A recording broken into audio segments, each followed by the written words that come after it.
Þarna leikur á móti PAOK í Evrópukeppninni, svona hvernig fannst þér þessi leikur? Bara fínt sko. Ég hefði viljað fá eitt mark inn í þetta fyrir okkur sko, en þeir refsa bara ef við gerum mistök sko. Frekar einföld mörk sem við gefum, en bara höldum áfram og vinna úti. Hvernig sérðu þessi mörk svona? Bara einfalt sko. Missum hana eftir innkast og hleypum svo bara nær markinu og easy goal sko. Svo bara seinna, þú veist, það bara létt líka. Og svo einmitt segir þú veist, þið fenguð alveg ykkar færi hana? Já, algjörlega sko. Bara næstu refsu, næsta leik. Einmitt, hvernig er svona tilfinningi fyrir næsta leik? Hún er súr, en samt sem að bara ánægja með strákana sko. Það erum að mæta gríðarlega sterku lið og bara já, vel gert sko.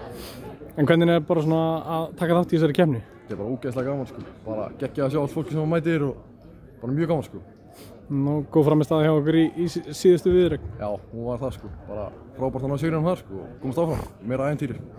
Mjög gaman. Þessi leikur fer hérna fram í bóðunum. Veður leyfði ekki úti, hvernig var svona undirbúið sig fyrir þetta? Það var mjög skrítið sko. Við bara biðum upp í káa og mættir í klefann og svo bara mjög mikil óvissa sko. Við þurfum að fara aftur í mat og bara alveg óvissa sko. En bara gaman sko. Þetta er svona, vilja spila þetta í kuldanum? Já, ég veit það ekki. Þú veist bara, skiptir mikið máli sko. Bói var fínn í dag sko, bara vökvaðar og fínn sko. Þannig að ekkert vesen á honum sko. Gangi ykkur vel, takk fyrir. Takk.